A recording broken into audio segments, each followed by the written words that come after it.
भारत और न्यूजीलैंड के बीच खेले जा रहे 5वें टी20 मैच में पहले ईशान किशन ने अपने बल्ले का जादू दिखाया और उसके बाद जब न्यूजीलैंड की बल्लेबाजी आई तो मैदान पर कुछ ऐसा नजर आया जिसने ये तय कर दिया कि कम से कम टी20 वर्ल्ड कप में तो संजू सैमसन को शायद ही मौका मिलने वाला है। हम ऐसा क्यों कह रहे हैं आपको इस वीडियो में थोड़ा विस्तार में से बताएंगे। मेरे साथ सुकांत है। सुकांत, तिरुवनंतपुरम टी20 जब से पता चला था कि आखिरी मैच वहां पर है, लगातार ये चर्चा हो रही थी कि अपने होम ग्राउंड पर शायद संजू सैमसन की वापसी शानदार हो, बढ़िया हो, बहुत कुछ कमाल का करे।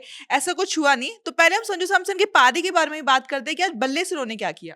देखिए, बल्ले से उन्होंने क्या किया वो तो अब सबको पता ही है। 6 रन बनाए 6 बॉल में, और वो बहुत स्ट्रगल करते दिख रहे थे। ऐसा नहीं था कि वो शुरू से कंट्रोल में थे। मतलब ऐसा लग रहा था हर बॉल पे कि वो ताकत से मारने की कोशिश कर रहे हैं, लेकिन बॉल और बैट के बीच में कोई संपर्क नहीं है, या फिर अगर बैट और बॉल में संपर्क है तो बाहरी किनारा, अंदरूनी किनारा, यही लगता रहा। और जब छठी बॉल आई और उसके बाद एज लगा और थर्ड मैन पे वो कैच आउट हो गए, तो वहां से एक चीज तो तय हो गया था कि संजू सैमसन शायद अब टी20 वर्ल्ड कप में नहीं दिखे, शायद।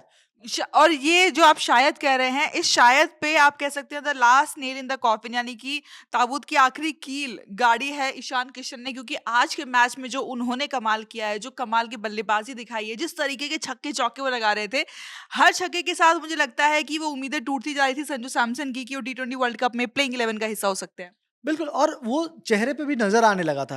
जैसे ही वो आउट होके गए उनको समझ आ गया था कि, और वो कॉन्फिडेंस में जो अंतर है ना वो नज़र आता है। वो संजू सैमसन और ईशान किशन के बीच में जो डिफरेंस है वो अब नज़र आने लगा है। और जैसे ही वो रन बनाना, जैसे ईशान किशन छक्के लगा रहे थे, तो कैमरा का फ़ोकस बीच-बीच में कैमरामैन संजू सैमसन के चेहरे। ये तो मुझे लगता है कैमरा पर्सन्स का ना वैसे बड़ा इंटेलिजेंट वो है कि उनको पता होता है कि किसकी सेंचुरी के बाद किसका चेहरा दिखाना है, किसके छक्के के बाद किसका चेहरा दिखाना है, किसके विकेट के बाद किसका चेहरा दिखाना है। बिल्कुल, और उस वही आज कर रहे थे कैमरामैन, लगातार संजू सैमसन पे फ़ोकस था। लेकिन एक चीज़ जो थी कि ठीक है, होम ग्राउंड पे ये मैच, अब मुझे लगता है कि हो सकता है टी20 वर्ल्ड कप में तो लगभग क्लियर ही हो चुका है, क्योंकि फिर तिलक जो वर्मा की तिल वापसी होती है हाँ, तो। तिलक वर्मा जैसी वापसी होगी और उसके बाद जो है लगभग ये तय हो जाएगा कि संजू सैमसन तो बाहर है।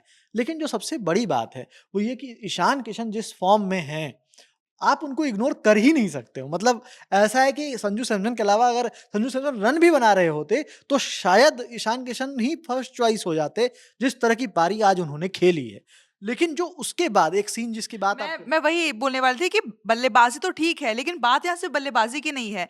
मैच जब टीम की जब अनाउंसमेंट हुई थी, उस समय टीम के जो अगर आप लिस्ट देखते हैं, यहाँ पे प्लेइंग 11 होता है, वहां पर संजू सैमसन बतौर विकेट कीपर बल्लेबाज खेल रहे थे। लेकिन न्यूजीलैंड की पारी में क्या हुआ? और जैसे ही ये चीज़ लगभग तय था कि ठीक है संजू सैमसन ही खेलेंगे, यानी कि कप्तान भी ये तय करके आए थे कि संजू सैमसन खेलेंगे और बतौर विकेट कीपर ही खेलेंगे। टॉस में भी जो उन्होंने कहा संजू सैमसन ने कि डोंट वरी तिरुवनंतपुरम संजू सैमसन है। हाँ, संजू सैमसन टीम में हैं। और लेकिन जैसे ही उसके बाद जो सीन आया पहला, 10 मिनट के ब्रेक में क्या हो गया? 10 मिनट के ब्रेक के बाद, और उसके बाद जब टीम बाहर लाइनअप हुई और जैसे ही सर्कल हुआ और उसमें जब फ़ोकस गया ईशान किशन पे और उनको पैड्स और ग्लव्स लगाए देखा, सबने समझ लिया कि काम हो गया है। और संजू सैमसन बगल में ही खड़े थे, ऐसा नहीं था कि वो नहीं थे, वो भी वहीं थे। और जिस तरह से उनके चेहरे पे मायूसी नज़र आ रही थी, वो भी साफ था कि कहीं न कहीं उन्होंने मौका गँवा दिया है। 5 मैचेज़ उनके पास मिले थे मौके कि वो टीम में जगह अपनी पुख्ता कर लें, अपनी जो चीज़ जो लग ओपनिंग। ओपनिंग स्लॉट जो उनके लिए स्पेशली खाली कराई गई थी, उसको भर लें।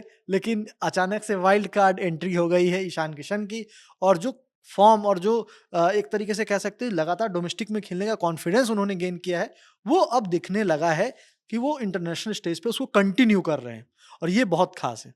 ईशान किशन के बारे में हम बात कर रहे थे तो आपको लगता है कि आज जो आपने जैसे बताया कि शायद ये माइंडसेट बताता है टीम मैनेजमेंट का कि वो ये सोच के बैठे थे कि अब अगर क्योंकि हमको दिख रहा है कि ईशान किशन से ही हम शायद ओपनिंग कराने वाले हैं, जब तिलक वर्मा फिट होकर के आएंगे तो जरूरी है कि वर्ल्ड कप के पहले मैच से भी पहले थोड़ा सा उनको विकेट कीपिंग का भी एक्सपोजर दे दिया जाए, क्योंकि जब से उन्होंने इंटरनेशनल क्रिकेट में वापसी की है, यानी कि मैं अभी हाल इस सीरीज की बात करी, तब से उन्होंने विकेट कीपिंग नहीं की है।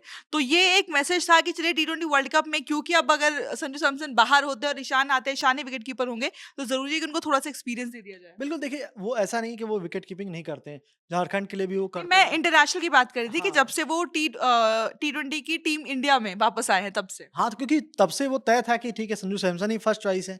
और एक बीच मैच में जब वो उनको चोट भी लगी थी, तो उस समय भी अगर आप देखें तो उस मैच में भी संजू को ऐसा गोल्डन अपॉर्चुनिटी था लास्ट मैच में कि वो रन बनाएं और कुछ कर सकें, क्योंकि पिछले मैच में ऐसी सिचुएशन क्रिएट हो गई थी जहां पे लगा था कि अब तो आज संजू सैमसन के पास बहुत बढ़िया मौका है। स्टार्ट भी मिल गया था, 24 रन बना लिए थे उन्होंने। लेकिन जब वहां पे वो चूके तो एक तरीके से लगभग लगभग चीजें क्लियर हो गई थी। लोगों को डर था कि तिरुवनंतपुरम में उनको ड्रॉप कर दिया ना जाए, क्योंकि ये उनका घरेलू मैदान है, तो सब उम्मीद कर रहे थे कि खेलें यहाँ। तो खिला तो दिया, लेकिन अंदर-अंदर कहीं न कहीं मैनेजमेंट के दिमाग में भी वो चीज़ें चल रही होंगी। ठीक है, संजू सैमसन को वो जाना चाहते थे, वो मैसेज भी क्लियर था क्योंकि शीट पे वही है। हाँ, और उन्होंने, मुझे लगता है टीम इंडिया ने काफी ज्यादा कोशिश भी की, क्योंकि उन्होंने अपने वाइस कैप्टन को बाहर कर दिया। बिल्कुल, और शीट पे भी जो है वो नाम लास्ट तक उन्हीं का था। लेकिन जो अब क्लियर हो चुका है कि ईशान किशन ही अब आपको आगे दिखेंगे विकेट कीपिंग करते हुए टी20 वर्ल्ड कप में, और वो ही मेन ओपनिंग करते हुए भी दिखेंगे, और अभिषेक और ईशान की जो जोड़ी है, वो अब आपको ओपन करते हुए दिखेगी, और वो कुछ नया कारनामा करते दिखेगी, क्योंकि देखिए इस मैच में अभिषेक सिर्फ 30 रन बना सके, लेकिन फिर जो ईशान किशन ने पारी खेली है, वो बहुत लंबे समय तक याद किया जाएगा। इसलिए भी क्योंकि उनके ये मेडन सेंचुरी है टी20 आई में। तो मौका पहले भी था, कई बार गँवा दिया था, लेकिन आज भी सोचिए पहली सेंचुरी पे थे, 91 पे छक्का लगाया, अगली बॉल थी 97 पे आ गए थे, और ये नहीं सोचा कि क्या होगा, नहीं होगा। उसके बाद फिर छक्का लगाया। तो वो एटीट्यूड में नज़र आता है कि उनको वो तय करके आए थे, चाहे कुछ हो जाए, मैं अपने एटीट्यूड में कोई बदलाव नहीं करूँगा, चाहे मैं 50 पे हूँ, 49 पे हूँ या फिर 99 रन पे हूँ। तो क्रिकेट को जैसे हम कहते हैं कि ये गेम ऑफ अनसर्टेनिटीज है, कि यानी यहाँ पे कभी भी कुछ भी हो सकता है, उसका एक उदाहरण आपने सीरीज में देखा कि सीरीज की शुरुआत से पहले ऐसा लग रहा था कि Ishan Kishan backup wicket keeper है, बैकअप ओपनर है, कि अगर संजू सैमसन को कुछ होता है तो शायद टी20 वर्ल्ड कप में वो खेलते हुए दिखाई दे। लेकिन सीरीज के अंत होते होते तस्वीर पूरी तरह से बदल चुकी है, क्योंकि अब ईशान किशन टीम इंडिया के पहले चॉइस नजर आ रहे हैं एज अ विकेट कीपर और ओपनर बैट्समैन। तो क्या कुछ होता है टी20 वर्ल्ड कप में, उसकी अपडेट्स हम आप तक पहुंचाएंगे। इस वीडियो में इतना ही। मेरा नाम है रिया, साथ ही सुकांत, कैमरा के पीछे आलोक, और आप देखते रहिए ललन टॉप स्पोर्ट्स।